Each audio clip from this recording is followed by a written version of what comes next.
તો બી ઇન્ડિયાની અત્યારની સૌથી મોટી ખબર રાજકોટ કચ્છ ખાતેથી સામે આવી રહી છે। જણાવી દઉં કે કચ્છમાં ફરી એકવાર ડ્રોન દેખાયા છે। જ્યાં બિલકુલ કચ્છ ખાતેથી મોટા સમાચાર સામે આવ્યા છે। ફરી એકવાર કચ્છમાં ડ્રોન દેખાતા સાયરન વગાડવામાં આવી।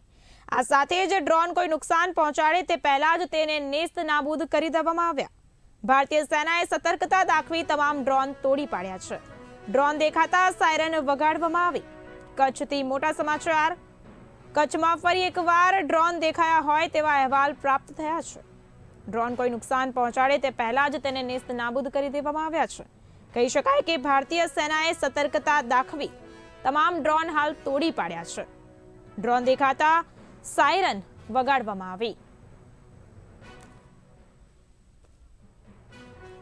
ડ્રોન કોઈ નુકસાન પહોંચાડે તે પહેલા જ ભારતીય સેનાએ જડબાતોડ જવાબ આપ્યો છે। ભારતીય સેનાએ તમામ ડ્રોન તોડી પાડ્યા છે। જ્યાં બિલકુલ ડ્રોન દેખાતા સાયરન પણ વગાડવામાં આવી હતી। મહત્વની ખબર કચ્છ ખાતેથી સામે આવી છે। કચ્છમાં ફરી એકવાર ડ્રોન દેખાતા સાયરન વગાડવામાં આવી। જણાવી દઉં કે ભારતીય સેનાએ ડ્રોન તોડી પાડ્યા છે। મહત્વનું છે કે ડ્રોન કોઈ પણ પ્રકારનું નુકસાન કરે તે પહેલા જ ભારતીય સેનાએ સતર્કતા દાખવીને તમામ ડ્રોન તોડી પાડ્યા છે।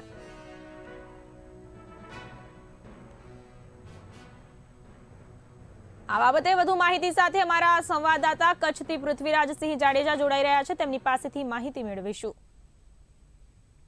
જે કચ્છમાં ફરી એકવાર ડ્રોન દેખાયા છે, શું છે સમગ્ર વિગત? જી રક્ષા, જે રીતે નાપાક જે પાકિસ્તાન છે પોતાની જે હરકતોમાંથી બાજ નથી આવી રહ્યું, એક રીતે કહી શકાય કે આજ સવારથી જ જે 6 ડ્રોન હતા એ જે કચ્છની વિવિધ અલગ અલગ જગ્યા પર દેખાણા હતા અને ખાસ કરીને જો કહેવાય કે એરપોર્ટ થી નજીક જે એરબેઝ છે, નલિયા એરબેઝ છે, ત્યાં પણ એક ડ્રોન દેખાડું હતું। પરંતુ જે આપણી એજન્સીઓ છે, આપણી જે સેના છે, એની સતર્કતાને કારણે થઈને એ ડ્રોન તોડી પાડવામાં આવ્યા હતા। પરંતુ હજી પણ આ જે નાપાક પાકિસ્તાન છે પોતાની હરકતોમાંથી બાજ નથી આવતું। ફરી પાછા 2 ડ્રોન પાછા મોકલવામાં આવ્યા હતા, પણ જો કોઈ મોટી નુકસાન પહોંચાડે એ પહેલા જ આ ડ્રોન ધ્વસ્ત કરી નાખવામાં આવ્યા છે। અને અત્યારે ખાસ કરીને પરિસ્થિતિને જોતા ભુજ સિટી છે એને સંપૂર્ણ રીતે બંધ કરી દેવામાં આવ્યું છે।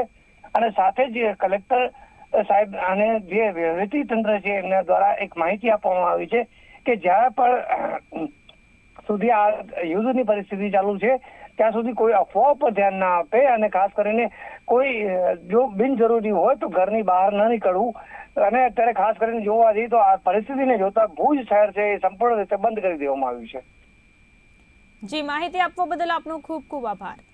જણાવી દઉં કે અમારા સંવાદદાતાના જણાવ્યા પ્રમાણે કચ્છમાં ફરી એકવાર ડ્રોને દેખા દેતા ભારતીય સેનાએ તેને ધ્વસ્ત કરી નાખ્યા છે। આ સાથે જ જિલ્લા વહીવટી તંત્ર દ્વારા તમામ નાગરિકોને અપીલ કરવામાં આવી છે કે કામ વગર ઘરથી બહાર નીકળવાનું ટાળવું।